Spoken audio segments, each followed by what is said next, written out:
right. Well, I will be brief.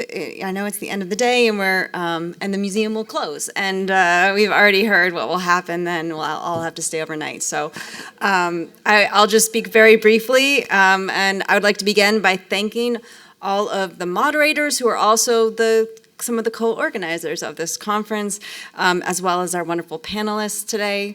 And I'd like to thank the AIAA team. Ashira, Amy, Roger, and Steve have been absolutely wonderful to organize this conference with. And so we're so pleased how the day went and that you all were here. It's been a joy and a privilege to spend the day having these conversations from a range of perspectives, especially from history and preservation to law and policy, science and engineering, and beyond.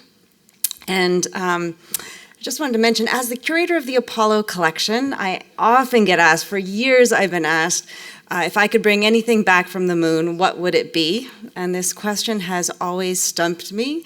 I really don't know how to respond. I don't know if I would bring anything back. And if I did bring back something, what would it be? And I think that the conversation today has really helped me think about how essential it is to look at this question from lots of different perspectives and to consider the historic and scientific and the social and the spiritual and the engineering and the aesthetic dimensions of an artifact when you're answering a question like this.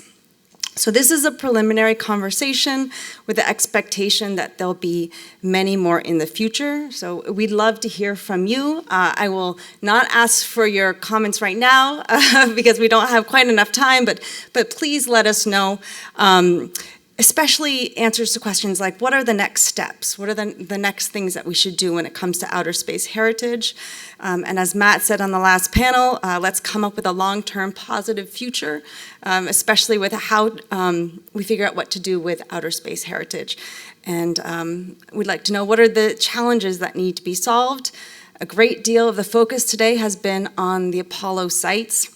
They're very, very important and valuable, and I love hearing about that, but I would like to know more about how we approach potentially historic sites and artifacts, about the current and future missions, especially in the lunar South Pole. So Viper was brought up.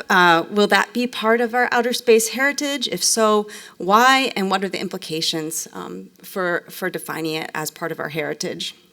So for me, the primary lesson today was the value of building an interdisciplinary community to further enrich this conversation about outer space heritage. I hope it continues, and I thank you so much for coming. I thank the participants, and hopefully, this conversation will continue in the future. Thank you.